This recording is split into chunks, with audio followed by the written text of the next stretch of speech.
My name is Jesenia, and I work with Stop Stern Family Violence, and I also co-chair the Violence Against Women Committee at the Coalition for Women Prisoners. The legislation that we're talking about right now, the Domestic Violence Survivors Justice Act, is a critical piece of legislation that not only do we hope you all support and sign on to, but also spread the word about. At STEPS, we work with survivor defendants. We work with women like Debbie.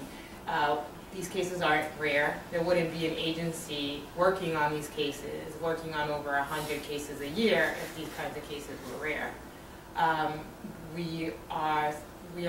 of our main jobs is to try to get the narrative of the history of trauma and abuse to come into play when a woman is going through the criminal justice system. For the DA's office, the judges, for everyone involved to really hear how the trauma history impacted the instant offense. And we're successful on a lot of cases, but we still are not successful on all of our cases.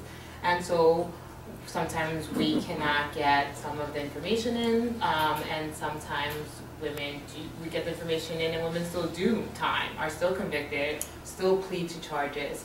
And in New York State, as in many other states, when you're charged with a crime, the penal code works so that there's a minimum and a maximum for each charge.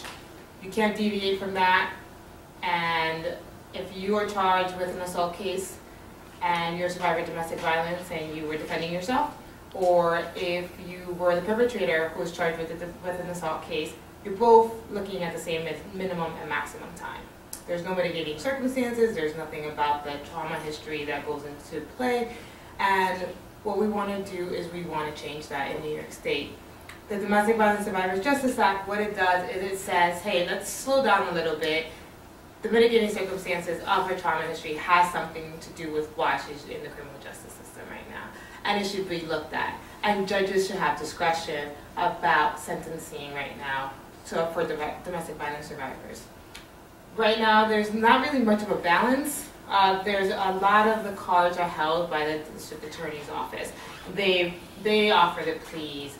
They decide what to prosecute, how to prosecute it. And when it comes to sentencing, the judges can't deviate from the penal law.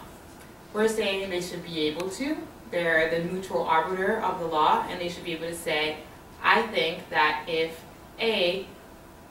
I believe that this defendant is a victim of domestic violence. If she was a survivor of domestic violence at the time of the instant offense, if her history of trauma is a significant contributing factor to the instant offense, and if it would be unduly harsh to charge her under the current penal code, I will charge her under this law.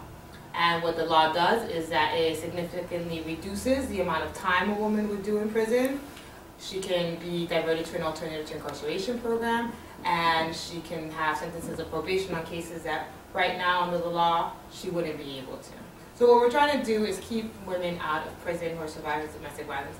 Incarcerating women of abuse is not the answer. It perpetuates the cycle of violence. She's re-victimized, and it just doesn't work. And it's unjust. So what we're working on here is to bring justice to a system that's not just. We're hoping that you all help us out. Sign the sign-on letter. Make copies of the sign-on letter. Give it to your friends. Post it on Facebook.